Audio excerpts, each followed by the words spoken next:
Hey, what's up guys? You're watching Fishing with Cash. Today, I want to talk about not 5, but 6 great lures and baits to use for the month of August. So all across the Midwest, it gets really hot during August, and it's even hotter in places like Texas and Florida, but I'm going to be mainly focused on stuff that I find that works here in the Midwest in Wisconsin area. Right now, we're hitting temperatures right now anywhere from 80 to 90 degrees right now, and that's pretty standard. So these are all baits that I've found have worked for me in the month of August. So coming up first is some type of deep diving crankbait. You can go bigger, you can go smaller, just kind of figure out what works for you in your area. But for me though, my bass aren't usually around anywhere past 3 to 4 pounds. And a lot of the places that I find on my sonar around this time of year is that I'm picking them up around like 14 to 17 feet deep, and they'll be kind of somewhat suspended off the bottom. So this guy by Rapala, the double jointed crankbait, and they have solid bodies as well too. I just like the jointed. I think that for this time of year, for summer, the action is better. It's more well suited. It's gonna get them more riled up, but it's gonna get down in that strike zone of around like 9 to 12 feet. And oftentimes those guys are gonna be suspended right off the bottom, and this just works ideal for that. What I like using for this is anywhere between a medium and a medium heavy. I'll throw this on my spinning gear setup, which will be a 6-gear ratio with about 10 fluoro, 10-pound test fluoro. Otherwise, I will throw it on my chatterbait and lipless setup, which I have at 17-pound fluoro. So I find that that works well, and I got that guy at around, I think my gear ratio is 7.5. It's kind of a weird one, I know, but it works really well though for fishing those. I've had no problem with it. When I first got it, I thought it was a little bit fast, but I did throw in the last video that I had this guy on my chatterbait setup, and I was picking up walleye with it. I also threw on a chatterbait with that, and I was catching a bunch of smallmouth on there as well too. Obviously, for color selection, I don't go all too crazy with my color selections. I like Fire Tiger. I like really natural colored lures as well too. And once again, you can go with something like this, something that's more one body, one piece. But once again though, those natural colors around where I live, they just work really well. I got clear bodies of water everywhere I go. They're just really super clean. And so the weird flashy colors aren't always the best ideal situation for the areas that I usually tend to fish, but they might work where you live. All right, next on my list, I got a Texas rig, and I'm gonna choose either a worm anywhere from 7 to 10 inches long. And what I find is great about this guy is that you can get the weights obviously for different variable depths. I like to fish anywhere from like about a 3/16 around this time to anywhere to a ½ ounce, even sometimes up to an ounce if they're really down there in that water column. But all just varies on where I'm picking up the fish. But I usually am fishing it around 8 feet deep, so I don't need to be going as up to that ½ ounce. The main reason why I would be using a ½ ounce is to be punching through slop and through lily pads. These guys are great. You can make them weedless with a Texas rig with an offset hook. Along with a worm, what I would recommend as well too is some kind of structure bug. These guys are gonna work as well too. They're great. I like how these guys, at least, and most of them are like this, you can decide to clip off the fins. You just cut them right down the middle. I mean, this guy's not cut as you can see, but you can go right down the middle with that guy, with this guy, side flappers, or you can just keep it as is. I find giving it a little bit more action and cutting those guys during summer is a lot better, and especially for August when it's really hot. Now for a Texas rig, I don't personally peg them. I find that I guess it's just someone's choice to peg it or not. The only time I'm really gonna peg it is if I really gotta get through some really thick cover. That's the only time I'm gonna peg it. Otherwise, I'm just gonna throw on the bullet sinker and just let it do its thing. One other thing to take into consideration, and something that I think is well worth the price, is going and upgrading to tungsten weights. Now, I really like these guys. These are the 3/16. They are more. Just take that into consideration. But with that though, I find that they are well worth it. When I have a tungsten weight on, I find that I can actually tell what I'm hitting for cover and for what the bottom is. It really does help. Sonars are great and all, but sometimes you might miss something and you might not know exactly where your bait is. But these guys, I noticed that these just work really well, and it picks up the sensitivity, and you can feel what you're bringing that lure through. Now what I'm going to do is I'm going to throw it on a heavy setup with an 8-gear ratio. I'm going to use it as my flipping, pitching, and frog rod. I find that it just works really well for being able to drive the hook in, and I'm going to use braid. I will use a leader, just kind of depending on where it is. If I'm going through slop and through lily pads, I'm not going to tie on a leader. If I'm just fishing open water, I will probably go to anywhere from like a 14-pound test fluorocarbon and just tie that on and give myself about 5 to 8 feet. Next up on my list of a lure that I would pick out is some type of lipless crankbait. I really like the Rapala Rip and Wraps, especially at 1/2 ounce during this time of year. And you can go a little bit smaller if you find that they are shallower, but a lot of these fish are going deeper around this time of year.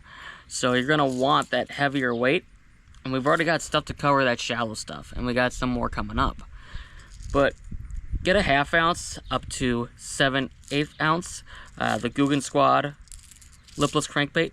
This guy comes in 7/8. He's called the Grande Clutch, I believe is what he's called.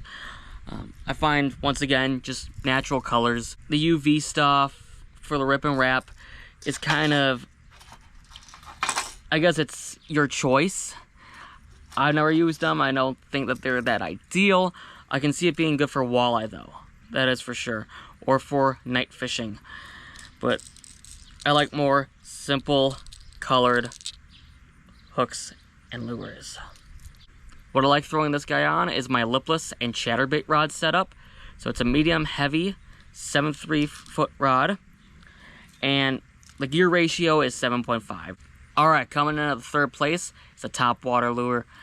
Any type of prop bait will catch fish. Whether you're looking for bass or pike, it will catch them, especially early in the morning or later evenings.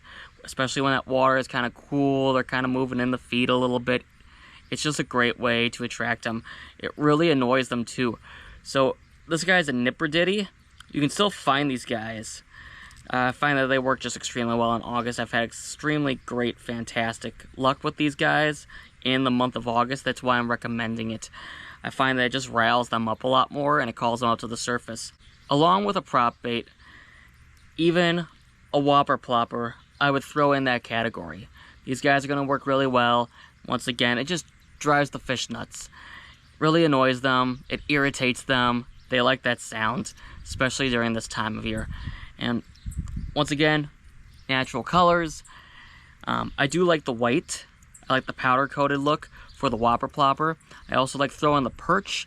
And there's one made by Savage Gear 3D that I use that is full on black. I don't like River to Sea's black. I don't like that loon all too much. It's not my personal favorite, but it's the same thing though. It's got the tail on the back, and just once again, anything that's got like a prop style tail is gonna work well for this time of year. What I'm gonna throw it on is, once again, if I had to narrow it down to 2 rods, I'm gonna throw it on my frogging, flipping, pitching rod. You can throw it anywhere between a 7 and an 8. Otherwise, what I will do is that I have a rod that's 7 feet medium heavy that I like to have 20-pound braid on for any of these kind of poppers, chug bugs, and prop baits. Now, what I like to throw it on is a medium heavy 7-gear ratio. Anywhere in that kind of field up to an 8 is fantastic. So, but I have 20-pound test braid on it. And I find that works really well for anything that's a top water that's not a frog. I find that works really well if you're covering just open water. But you could throw it on a frog rod as well too. I've done that before, and I've still have had good hookup ratios. Moving on to second place, and speaking about frogs, a hollow body frog. Hollow body frogs work extremely well all throughout summer, but I find that just right now, if you're looking for shallow fish, they're going to be really underneath those lily pads, they're going to be underneath that slop, and there's no better way to get them to bite than a hollow body frog. This guy's got a popper on him. You can throw it with a popper or without one, depending on what you're throwing. If you're covering open water, I'd recommend a popper. You could just have a regular frog as well too, but if you're throwing around all that slop and vegetation and lily pads, I just go with a regular frog. Now, one of the keys that I have found to catch fish with a frog is that it's very much of a patience thing. And that's one thing that I strive to get better at this year, was that I was very impatient in letting the fish actually eat it before I would set the hook. Now for rod setup, I'm going to choose the heavy flipping stick. 7.5, 8 gear ratio for my reel speed. And I'm going to use 50 to 55 pound braid. A lot of guys like throwing 55. Now, one thing that I will say with throwing 50-pound braid is that you got to be aware that you can maybe weaken that braid. I had that actually happen to me once, and I was throwing around wood, and I kind of just dinged up the line, and I actually got a fish on, and it broke the line. So learn from my mistake and don't do that. And coming in at the number 1 spot is a skipping jig. I'm going to be throwing this guy on the heavy rod setup, 7.5, 8 gear ratio. And the main thing why this guy is number 1 is because it is so hot. If you got bass in shallow water, you're going to want to skip underneath those docks, you're going to want to skip underneath those tree limbs, all that. You're going to need something that can skip. Now, I like a 1/2 ounce just because I'm running it at such a high gear ratio that I find that 1/2 ounce is just ideal. You can throw a 3/8 if you want to. I think you'd be fine if you're skipping around docks, and I think it'll work just fine. But one of the reasons why I do like a 1/2 ounce is just because if I go to open water, I can still get down there pretty deep in a matter of a few seconds. Now, the reason why I like a 1/2 ounce is because it doesn't just have to do with the skipping aspect. It's got more weight to it, it skips well, and so does 3/8. If you go a little too light, you might find that skipping doesn't work as well. Maybe that's just me. Maybe that's just how I fish. But with a 1/2 ounce though as well too though, I can just keep this guy on, go out to a little bit of deeper water, and it's still going to get down in a few seconds. Now you can have a trailer on here. I don't have a trailer on this guy yet just because I haven't rigged him up. You can do that. You can leave it plain. I do like throwing a trailer on. Something that matches, I find works very well. And once again, for color situation, I would choose very natural, like a green pumpkin. Otherwise, if it's kind of darker out, overcast, cloudy, I'm obviously going to choose a black and blue, and that's going to get the job done. And that's why it's my number 1 spot for lures for August. Alright guys, thanks for watching this week's video. I'm going to leave a video up here. Go watch last month's top 5 baits that I picked out for the month of July. In that one, a lot of those baits will still work for this time of year. I just have some that I like to change up, but there are a few in there that are still going to do really well in the month of August. I talk about the Wacky Rig, that's another great skipping lure. I got the Head-On Spook, that's a fantastic topwater bait that's also going to perform really well.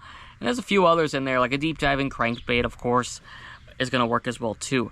I just find that these guys work a little bit better for this time of year, moving into these hotter days. Alright, thanks guys so much for watching. Make sure you subscribe, and I'll see you in the next video.